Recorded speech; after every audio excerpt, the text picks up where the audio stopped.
નમસ્કાર મિત્રો, તો સ્વાગત છે તમારું અમારી ચેનલ પીવી ન્યૂઝમાં। તો જી હા મિત્રો, તારીખ 18 ઓગસ્ટના રોજ દિલ્હીના પૂર્વ સીએમ અને આમ આદમી પાર્ટીના મુખ્ય કાર્યકર્તા એવા અરવિંદ કેજરીવાલ જે ચૈતર વસાવાને મળવા વડોદરા મધ્યસ્થ જેલ ખાતે પહોંચી અને તેની સાથે 10 મિનિટની ચર્ચા કર્યા બાદ પરત રવાના થયા છે।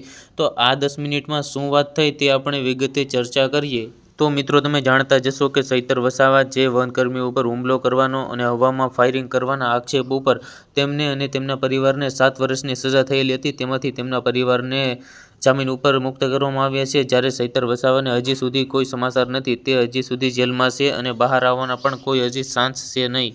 તો ચૈતર વસાવાને મળવા માટે દિલ્હીના પૂર્વ સીએમ અરવિંદ કેજરીવાલ છે જે આમ આદમી પાર્ટીના મુખ્ય કાર્યકર્તા છે અને પાર્ટી તેની છે, તો તે ત્યાં દિલ્હીથી વડોદરા સેન્ટ્રલ જેલ ખાતે ચૈતર વસાવાને મળવા માટે આવ્યા અને શું વાતચીત અને વિચારણા થઈ તે અંગેની માહિતી હમણાં જ ટૂંક સમયમાં ખબર પડી જશે। કારણ કે મિત્રો, બેઠક એટલી બધી લાંબી નથી ચાલી, 10 મિનિટની વાત છે કે 10 મિનિટ સુધી તેણે વાતચીત કરી અને પરત રવાના થયા છે। તો આ 10 મિનિટમાં તેણે શું વાત કરી છે તેની વિગતો આપણે થોડા જ કલાકોમાં ખબર પડી જશે। અને આ મિત્રો, તો અરવિંદ કેજરીવાલને એ પણ ડર હતો કે જો આમ આદમી પાર્ટીમાંથી ચૈતર વસાવા છે તે ભારતીય જનતા પાર્ટીમાં જોડાઈ જશે તો આ ગુજરાતના આ જે લોકલાડીલા ધારાસભ્ય છે આમ આદમી પાર્ટીના, જેમાં ગોપાલ ઇટાલિયા, રાજુ કરપડા અને ચૈતર વસાવા, જેમાંથી રાજુ કરપડા જે આમ આદમી પાર્ટીના નેતા હતા તે પણ ભારતીય જનતા પાર્ટીમાં જોડાઈ ગયા। તો અરવિંદ કેજરીવાલને એ પણ ડર હતો કે જો ચૈતર વસાવા આમ આદમી પાર્ટીમાંથી ભારતીય જનતા પાર્ટીમાં જોડાઈ જશે તો જી હા મિત્રો, અરવિંદ કેજરીવાલ દિલ્હીથી ચૈતર વસાવાને મળવા માટે વડોદરા સેન્ટ્રલ જેલ ખાતે પહોંચ્યા છે અને તેનું ભાવભર્યું આમંત્રણ અને તેનું સ્વાગત પણ કરવામાં આવ્યું છે। અને અરવિંદ કેજરીવાલની સાથે પંજાબના મુખ્યમંત્રી ભગવંત માન પણ તેની સાથે પધાર્યા છે જે આમ આદમી પાર્ટીના નેતા છે।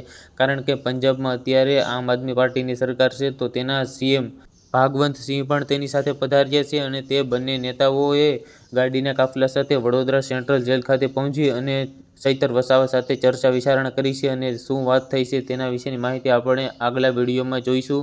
અને મિત્રો, વાત એમ છે કે જો અરવિંદ કેજરીવાલ જે આમ આદમી પાર્ટીના નેતા છે તે ગુજરાતમાં આવ્યા છે, તો ગુજરાતમાં જે આમ આદમી પાર્ટીના ધારાસભ્ય છે તેમાંથી ફક્ત ને ફક્ત ગોપાલ ઇટાલિયા જ હાજર હતા અને અન્ય કોઈ ધારાસભ્ય હાજર ન હતું। તો તેનું શું કારણ હોય છે કે મિત્રો, તમને શું લાગી રહ્યું છે હાલમાં કે જો એટલા મોટા નેતા તેઓને મળવા આવતા હોય તો આપણા ગુજરાતમાંથી જે પણ આમ આદમી પાર્ટીના ધારાસભ્યો, આમ આદમી પાર્ટીના કાર્યકર્તાઓ છે તેને પણ હાજર રહેવાની ફરજ બને છે। જો મિત્રો તેઓ દિલ્હીથી અહીં સુધી આવી શકે તો તેમાં ફક્ત ને ફક્ત ગોપાલ ઇટાલિયા જ જોવા મળ્યા છે તેની સભામાં। તો તેનું કારણ એક પણ વર્તાઈ રહ્યું છે કે અરવિંદ કેજરીવાલને કંઈક ને કંઈક એ ડર છે કે જો ચૈતર વસાવા છે તે બીજેપીમાં જોડાઈ જશે તો આપણી સીટ તૂટવાની સંભાવના રહેશે અને ચૈતર વસાવા છે તે ગુજરાત માટે એક અને ખેડૂત માટે પણ એક સારા કાર્યકર્તા છે। અને મિત્રો, અરવિંદ કેજરીવાલને એ પણ ડર છે કે જો ચૈતર વસાવા બીજેપીમાં જોડાઈ જશે તો આપણું ગુજરાતમાં અત્યારે આવવું મુશ્કેલ છે। કારણ કે જો ચૈતર વસાવા આમ આદમી પાર્ટીમાં રહે તો તેનો ગુજરાતના લોકો તેને એટલો પ્યાર કરે છે કે તે જેલમાં ને જેલમાં છે છતાં પણ તે ચૂંટણી લડશે અને ચૂંટાઈ જશે। તો અરવિંદ કેજરીવાલને તેના ઉપર વિશ્વાસ છે કે તે ચૂંટણી જરૂરથી જીતશે, એટલા માટે તેને મળવા આવ્યા। અને બીજી એક વાત પણ અફવામાં ઉડી રહી છે કે જો ચૈતર વસાવા આટલા મહિના એટલે કે 2 મહિનાથી જેલની અંદર છે તો અત્યાર સુધી અરવિંદ કેજરીવાલ કેમ ન પહોંચ્યા? 2027ની ચૂંટણી બાજુમાં આવે છે ત્યારે જ કેમ અરવિંદ કેજરીવાલ છે તે તેની સામે આવ્યા અને તેને મળ્યા? અને મિત્રો, તમને શું લાગે કે ચૈતર વસાવા સામે અરવિંદ કેજરીવાલને એ તો ડર છે કે જો ચૈતર વસાવા છે તે બીજેપીમાં જોડાઈ જશે તો આપણી ગુજરાતમાં સીટ આવવી ઘણું મુશ્કેલ બની જશે।